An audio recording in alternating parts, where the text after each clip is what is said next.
വെടിനിർത്തൽ നിലവിൽ വന്നതോടുകൂടി അതിർത്തികൾ പൊതുവെ ശാന്തമാണ്. അംസറിൽ നിന്ന് പുതിയ വിവരങ്ങളുമായി നമുക്കിപ്പം വിനീത വി ജി ചേരുന്നുണ്ട്. വിനീത, അവിടെ പുലർച്ചെ അപായ മുന്നറിയിപ്പ് സൈറൺ മുഴങ്ങിയിരുന്നു. ജനങ്ങൾ ജാഗ്രത പാലിക്കണം എന്ന നിർദ്ദേശം നൽകിയിരുന്നു.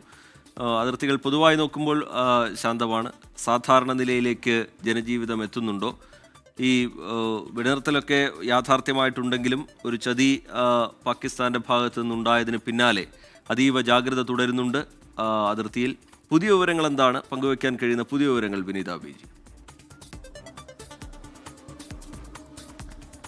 ടി കെ സൂചിപ്പിച്ചതുപോലെ ഇപ്പോൾ ഞാൻ നിൽക്കുന്ന അമൃത്സറിൽ ഇന്ന് രാവിലെയോട് കൂടി വീണ്ടും സൈറൻ മുഴങ്ങിയിരിക്കുകയാണ്. എല്ലാവരും ജാഗ്രത പാലിക്കണമെന്നൊരു നിർദ്ദേശമാണ് നൽകിയിരിക്കുന്നത്. ഇന്നലെ രാത്രി ഏതാണ്ട് 10ഓളം ഡ്രോണുകൾ അമൃത്സർ കേന്ദ്രീകരിച്ച് കണ്ടതായിട്ട് ചില റിപ്പോർട്ടുകൾ പുറത്തു വന്നിട്ടുണ്ടായിരുന്നു. വെടിനിർത്തലിലേക്കടക്കം നമ്മൾ എത്തുമ്പോഴും ഇങ്ങനൊരു സൈറൻ രാവിലെ മുഴങ്ങുന്നു. ഒപ്പം തന്നെ പിന്നാലെ ജില്ലാ കളക്ടറിന്റെ ഒരു നിർദ്ദേശം വരുന്നു. ആ നിർദ്ദേശത്തിൽ പറയുന്നത് ആളുകൾ വീടുകളിൽ തന്നെ തുടരുക, ഇന്നും റെഡ് അലർട്ട് തുടരുമെന്നാണ് ആ നിർദ്ദേശത്തിൽ പറയുന്നത്. അതിന്റെ ഒരു ആശങ്ക ആളുകൾക്കുണ്ട്. വിവിധ മേഖലകളിലൊക്കെ പോലീസൊക്കെ എത്തി അവർ പരിശോധന നടത്തുകയും അതിൻ്റെതായിട്ടുള്ള കൂടുതൽ സുരക്ഷ ഒരുക്കുകയും ഒക്കെ ചെയ്യുന്ന ദൃശ്യങ്ങൾ കൂടി നമുക്ക് കാണാൻ കഴിയുന്നുണ്ട്. രാവിലെ ഇങ്ങനെ പല ഭാഗങ്ങളിലും പോലീസൊക്കെ എത്തുകയും ആളുകളോട് വീടുകളിൽ തുടരണമെന്നൊക്കെ ആവശ്യപ്പെടുകയും ചെയ്യുകയാണ്. അതുതന്നെയാണ് ജില്ലാ കളക്ടറും ഈ ഘട്ടത്തിൽ നൽകിയിരിക്കുന്ന നിർദ്ദേശം. വീടുകളിൽ തന്നെ തുടരണം. ഇന്ന് പുലർച്ചെ ഏതാണ്ട് ഒരു 5:20 കൂടിയാണ് ഞാൻ നിൽക്കുന്ന അമൃത്സറിന്റെ ഈ ഭാഗങ്ങളിലൊക്കെ തന്നെ വൈദ്യുതി പൂർണ്ണമായും എത്തിയിട്ടുണ്ടായിരുന്നത്. ഇന്നലെ രാത്രി പൂർണ്ണമായും ഒരു ബ്ലാക്ക് ഔട്ടിലേക്ക് മാറിയിരുന്നു. അതിൽ നിർദ്ദേശത്തിൽ പറയുന്നുമുണ്ട്, ഞങ്ങൾ ഈ ആളുകൾക്ക് കൂടുതൽ ബുദ്ധിമുട്ടുണ്ടാകണ്ട എന്ന് കരുതിക്കൊണ്ട് മാത്രമാണ് ഈ വൈദ്യുതി വീണ്ടും പുനഃസ്ഥാപിക്കുന്നത്. പക്ഷേ നിങ്ങൾ ഇപ്പോഴും റെഡ് അലർട്ടിലാണ്. നിങ്ങൾ ആ ജാഗ്രത പാലിക്കണം. വീടിന് പുറത്തേക്കോ ജനലിന് സമീപത്തോ ബാൽക്കണിയിലേക്കോ ഇറങ്ങരുത്. ഏതെങ്കിലും ഒരു ഘട്ടം ഉണ്ടാവുകയാണെങ്കിൽ പോലീസ് കൺട്രോൾ റൂമിലേക്കോ അല്ലെങ്കിൽ ജില്ലാ ഭരണം ഇതിനോടകം നടപ്പിലാക്കിയിരിക്കുന്ന കൺട്രോൾ റൂം നമ്പറുണ്ട്. ഈ 2 നമ്പറുകൾ ഇതിനോടകം അവർ പ്രസിദ്ധീകരിച്ചിട്ടുമുണ്ട്. ഏതെങ്കിലും ഒരു ഘട്ടം ഉണ്ടാവുകയാണെങ്കിൽ ഈ നമ്പറുകളിലേക്ക് നിങ്ങൾ ബന്ധപ്പെടണമെന്നൊരു നിർദ്ദേശം കൂടിയാണ് നൽകിയിരിക്കുന്നത്. ഇത്തരത്തിലേക്കുള്ളൊരു ആശങ്ക ഇപ്പോഴും അമൃത്സറിൽ തുടരുന്നുണ്ട്. പക്ഷേ ഇന്നലെ രാത്രി പത്താൻകോട്ട് കേന്ദ്രീകരിച്ചും പൂർണ്ണമായും ഒരു ബ്ലാക്ക് ഔട്ടിലേക്ക് മാറിയതാണ് നമുക്ക് കാണാൻ കഴിഞ്ഞിട്ടുണ്ടായിരുന്നത്. ആ മേഖലയിലും സമാനമായിട്ടുള്ള ചില ആശങ്കകൾ ആ മേഖലകളിലും ഉണ്ടായിരുന്നു. അതിൽ ഏറ്റവും പ്രധാനമായും പറയേണ്ടത് ഇന്നലെ ആ പത്താൻകോട്ട് കേന്ദ്രീകരിച്ചും ഒരു ഡ്രോൺ കണ്ടതായി ഉള്ള ചില റിപ്പോർട്ടുകൾ ലഭ്യമായിട്ടുണ്ടായിരുന്നു. ഒപ്പം ഗുരുദാസ്പൂരിലും സമാനമായി ഒരു സാഹചര്യം തന്നെയാണ് അവർ പറയുന്നത്. അതിൽ ഏറ്റവും പ്രധാനമായി നമ്മൾ പറയേണ്ട കാര്യം ഈ പൂർണ്ണമായും ജനജീവിതം ഇന്നലെ റിജിത്ത് സൂചിപ്പിച്ചതുപോലെ പൂർണ്ണമായും ഈ മേഖലകളിലൊക്കെ ടൂറിസ്റ്റുകൾ ഒരുപാടായി എത്തുന്ന ഒരു സമയം കൂടിയാണിതെന്നാണ് ഇവിടുത്തെ കച്ചവടക്കാരൊക്കെ തന്നെ പറയുന്നത്. പക്ഷേ ഇങ്ങനെ ഈ തുടർച്ചയായി 3 ദിവസമായി ഈ മേഖലകളിൽ വലിയ ആശങ്ക നിൽക്കുന്നുണ്ട്. റെഡ് അലേർട്ട് തുടരുന്നുണ്ട്.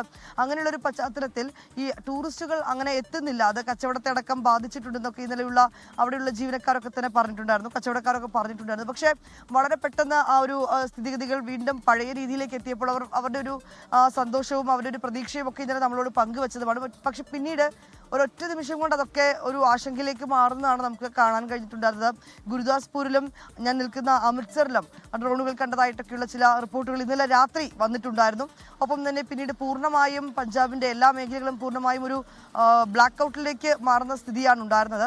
അമൃത്സറിൽ ഇപ്പോഴും ആ ജാഗ്രതാ നിർദ്ദേശം തുടരുന്നു എന്നുള്ളത് തന്നെയാണ്. പഞ്ചാബിനെ സംബന്ധിച്ചിടത്തോളം 6 ജില്ലകളാണ് പാകിസ്ഥാനുമായി അതിർത്തി പങ്കുവെക്കുന്നത്. 6 ജില്ലകളിലും ഏറ്റവും സാധാരണക്കാരായിട്ടുള്ള ആളുകളാണ്. കൂടുതൽ കൃഷിയൊക്കെ ഉപജീവന മാർഗമാക്കി ജീവിക്കുന്ന മനുഷ്യരാണ് ആ മേഖലകളിലൊക്കെ തന്നെയുള്ളത്. പക്ഷേ ഈ കഴിഞ്ഞ തുടർച്ചയായുള്ള ദിവസങ്ങളിലൊക്കെ അവർ പറയുന്നത് ഞങ്ങൾക്ക് വലിയ ആശങ്കയുണ്ട്. ഇങ്ങനെ തുടർച്ചയായി ഡ്രോൺ ആക്രമണം ഉണ്ടാകുന്നു, ഷെല്ലാക്രമണം ഉണ്ടാകുന്നു. ഇതിൽ ഞങ്ങൾക്ക് വലിയ ആശങ്കയുണ്ട്. പക്ഷേ ശക്തമായി സൈന്യം പ്രതിരോധിക്കുന്നത് കൊണ്ട് മാത്രമാണ് മറ്റു വലിയ അപായങ്ങളിലേക്കൊന്നും പോകാത്തതെന്നൊരു പ്രതീക്ഷ, അവരുടെ ഒരു അഭിപ്രായം അവർ പറഞ്ഞിട്ടുണ്ടായിരുന്നു. പക്ഷെ അവർ അതിൽ പറയുന്നത് ഇന്നലെ ഇത്തരത്തിലേക്കൊരു കരാറിലേക്കൊക്കെ വരുമ്പോൾ ഞങ്ങൾക്ക് വലിയൊരു പ്രതീക്ഷയുണ്ട്. ഇനി അത്തരത്തിലേക്കുള്ള ഒരു സംഭവങ്ങളൊന്നും ഉണ്ടാകില്ല, അങ്ങനെയുള്ള അനിഷ്ട സംഭവങ്ങളൊന്നും ഉണ്ടാകില്ല എന്നൊരു പ്രതീക്ഷയുണ്ടെന്നൊക്കെ അവർ പറഞ്ഞിരുന്നു. പക്ഷെ പിന്നാലെ ഇപ്പോൾ വീണ്ടും റെഡ് അലേർട്ട് അമൃത്സറിൽ തുടരുന്നുണ്ട്. ആളുകൾ ജാഗ്രത പാലിക്കണമെന്നുള്ളത് തന്നെയാണ് നിർദ്ദേശം. എന്തുകൊണ്ടാണ് ഇങ്ങനെ ഒരു റെഡ് അലർട്ട് ഈ ഘട്ടത്തിൽ പുറപ്പെടുവിച്ചേക്കുന്നുള്ള കാര്യം വ്യക്തമാക്കിയിട്ടില്ല. ജില്ലാ കളക്ടറാണ് അത്തരത്തിലേക്കുള്ള ഒരു നിർദ്ദേശം പുറപ്പെടുവിച്ചിരിക്കുന്നത്. വളരെ വ്യക്തമായി തന്നെ പറയുന്നുണ്ട്, ആളുകൾ വീടുകളിൽ തന്നെ തുടരണം. നിങ്ങൾ ഇപ്പോഴും റെഡ് അലേർട്ടിൽ തന്നെയാണുള്ളത്. ഈ മേഖലകളിൽ കൺട്രോൾ റൂമുകളുണ്ട്. നിങ്ങൾക്ക് ഏതെങ്കിലും ഒരു ഘട്ടം ഉണ്ടാവുകയാണെങ്കിൽ നിങ്ങൾ പരിഭ്രാന്തരാകരുത്. നിങ്ങൾ ആ കൺട്രോൾ റൂം നമ്പറുകളിലേക്ക് ബന്ധപ്പെടുക. നിങ്ങൾക്ക് ഉടനെ തന്നെ അവിടെ നിങ്ങൾക്ക് ആവശ്യമായിട്ടുള്ള സേവനം ഉറപ്പാക്കുമെന്നൊരു നിർദ്ദേശം തന്നെയാണ് നൽകിയിരിക്കുന്നത്. റീജിത്ത്. വിനീത വി ജി വിവരങ്ങൾ നൽകിക്കൊണ്ടിരിക്കുകയാണ്. അമൃത്സറിൽ പുലർച്ചെ സൈറൻ മുഴങ്ങി. ആളുകൾ ജാഗ്രത പാലിക്കണം എന്നാണ് നിർദ്ദേശം. ഈ വെടിനിർത്തൽ യാഥാർത്ഥ്യമായിട്ടുണ്ടെങ്കിലും അതിന് പിന്നാലെ പാകിസ്ഥാന്റെ ഭാഗത്തു നിന്ന് അത് ലംഘിച്ചുകൊണ്ടുള്ള ചില നീക്കങ്ങൾ ഉണ്ടായിരുന്നു. അതുകൊണ്ട് തന്നെ അതിർത്തിയിൽ അതീവ ജാഗ്രത ഇപ്പോഴും തുടരുന്ന സാഹചര്യമുണ്ട്. സൈന്യം സജ്ജമായി തന്നെ നിൽക്കുകയാണ്. ഏത് സാഹചര്യവും നേരിടാൻ സജ്ജമായി തന്നെ നിൽക്കുകയാണ്. ഈ അമൃത്സറിൽ വന്ന നിർദ്ദേശം വീടിന് പുറത്തേക്ക് ഇറങ്ങരുത് ജനങ്ങൾ എന്നുള്ളതാണ്. ലൈറ്റുകൾ ഓഫാക്കി വീട്ടിൽ തന്നെ തുടരണം എന്നുള്ള നിർദ്ദേശം അത് പുലർച്ചെ എത്തിയിരുന്നു. അമൃത്സറിൽ റെഡ് അലേർട്ട് തുടരുകയാണെന്ന് ജില്ലാ കളക്ടർ അറിയിക്കുന്നുണ്ട്. വിനോദസഞ്ചാര കേന്ദ്രങ്ങൾ, പഞ്ചാബിലെ അതിർത്തിയോട് ചേർന്നുള്ള വിനോദസഞ്ചാര കേന്ദ്രങ്ങളൊക്കെ കഴിഞ്ഞ 3 ദിവസമായി വലിയ പ്രതിസന്ധിയിലായിരുന്നു. പതിയെ ജീവിതം തിരികെ പിടിക്കാനുള്ള ശ്രമം അവരുടെ ഭാഗത്തു നിന്നുണ്ടാവുകയാണ്.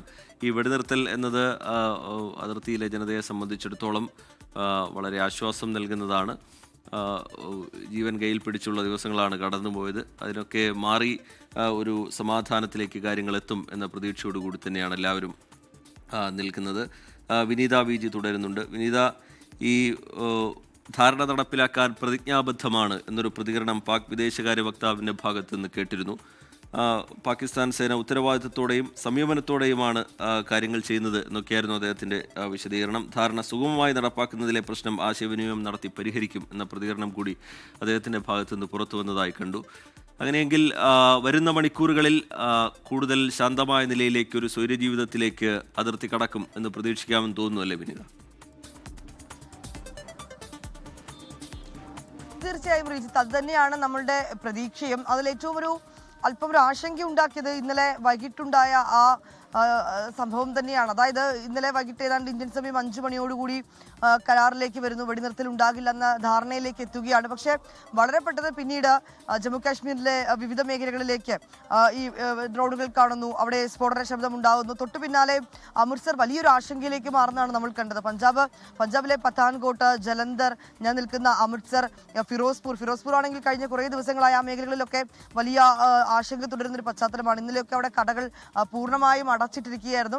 ആ മേഖലയിലാണ് ഈ കഴിഞ്ഞ ദിവസം ഉണ്ടായ ഡ്രോൺ ആക്രമണത്തിൽ 3 പേർക്ക് ഗുരുതരമായി പരിക്കേറ്റിട്ടുണ്ടായിരുന്നത്. അതിൽ 2 പേരുടെ ആരോഗ്യനില ഇപ്പോൾ തൃപ്തികരമെന്ന് നമുക്ക് അറിയാൻ കഴിയുന്നുണ്ട്. ഒരാളുടെ ആരോഗ്യനില ഇപ്പോഴും ഗുരുതരമായി തന്നെ തുടരുകയാണ്. ആ മേഖലകളിലൊക്കെ ഇതിന് വലിയ ആശങ്കയായിരുന്നു ഉണ്ടായിരുന്നത്. കാരണം നേരത്തെ തന്നെ അവർക്ക് നിർദ്ദേശമൊക്കെ നൽകിയിട്ടുണ്ട്, കടകളൊക്കെ അടച്ചിട്ടേക്കുക എന്നുള്ള നിർദ്ദേശമൊക്കെ നൽകിയിരുന്നു. ഇങ്ങനെ ഒരു ധാരണയിലേക്ക് എത്തിയതിനു ശേഷം പക്ഷെ പിന്നീട് വീണ്ടും ഒരു ആശങ്കയിലേക്ക് പോകുന്നൊരു അവസ്ഥയുണ്ടായിരുന്നു. കടകൾ പൂർണ്ണമായും വീണ്ടും തുറക്കരുതെന്നുള്ള നിർദ്ദേശം നൽകുന്നു. ഒപ്പം തന്നെ വൈദ്യുതി പൂർണ്ണമായും ആ മേഖലകളിൽ വിച്ഛേദിക്കപ്പെടുന്നു. അങ്ങനെ ഈ നഗരങ്ങൾ മുഴുവൻ പൂർണ്ണമായും ഇതിലെ ഒരു ബ്ലാക്ക് ഔട്ടിലേക്ക് മാറുന്നത് തന്നെയാണ് നമുക്ക് കാണാൻ കഴിഞ്ഞിട്ടുണ്ടായിരുന്നത്. പല മേഖലകളിലും രാത്രിയോടുകൂടി സൈറൻ മുഴങ്ങിയിരുന്നു. അമൃത്സറിലും സമാന രീതി തന്നെയാണുള്ളത്. ഇന്ന് രാവിലെ ഇതാ വീണ്ടും സൈറൻ മുഴങ്ങിയിരിക്കുന്നു. ജില്ലാ കളക്ടർ നിർദ്ദേശം നൽകിയിരിക്കുന്നു, നിങ്ങൾ വീടുകളിൽ തന്നെ തുടരണം.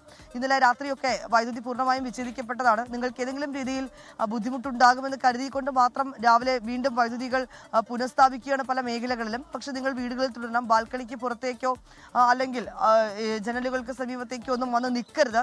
ഏതെങ്കിലും ഒരു ഘട്ടത്തിൽ നിങ്ങൾക്കൊരു അടിയന്തര ഘട്ടം ഉണ്ടാവുകയാണെങ്കിൽ നിങ്ങൾക്ക് ടോൾ ഫ്രീ നമ്പറുകൾ ബന്ധപ്പെടാമെന്ന് പറഞ്ഞുകൊണ്ട് അത്തരത്തിലേക്കുള്ള കൺട്രോൾ റൂം നമ്പറുകളടക്കം ഇപ്പോൾ കളക്ടർ പുറപ്പെടുവിച്ചിട്ടുണ്ട്. അത് തന്നെയാണ് ഒരു ചെറിയൊരു ആശങ്കയാക്കുന്നത്. കാരണം എന്തുകൊണ്ടാണ് ഇത്തരത്തിലേക്ക് പെട്ടെന്ന് വീണ്ടും ഒരു സൈറൻ മുഴങ്ങുകയും അത്തരത്തിലേക്ക് പെട്ടെന്നൊരു നിർദ്ദേശത്തിലേക്ക് വരികയും ചെയ്തെന്നുള്ള കാര്യം വ്യക്തമല്ല. പക്ഷേ എങ്കിലും ആളുകൾ നിർദ്ദേശങ്ങൾ പാലിക്കണം എന്നുള്ളത് തന്നെയാണ് ഏറ്റവും പ്രധാനമായും അറിയിച്ചിരിക്കുന്നത്. ഒപ്പം ഇതിൽ ഏറ്റവും പ്രധാനപ്പെട്ട ഒരു കാര്യം, നമ്മൾ പഞ്ചാബിലേക്ക് വരുമ്പോൾ നമുക്ക് കാണാൻ കഴിഞ്ഞത് ഇവിടെ ഈ അതിർത്തി പങ്കിടുന്ന മേഖലകൾ, ആ മേഖലകളിലേക്കൊക്കെ സാധാരണക്കാരായിട്ടുള്ള ആളുകളാണ്. അവർക്ക് വലിയ ആശങ്കകൾ ഉണ്ടായിരുന്നു.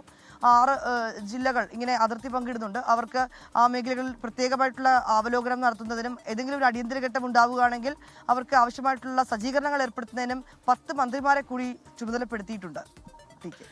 ശരി, വിനീത വി ജി വിശദാംശങ്ങൾ നൽകുകയായിരുന്നു.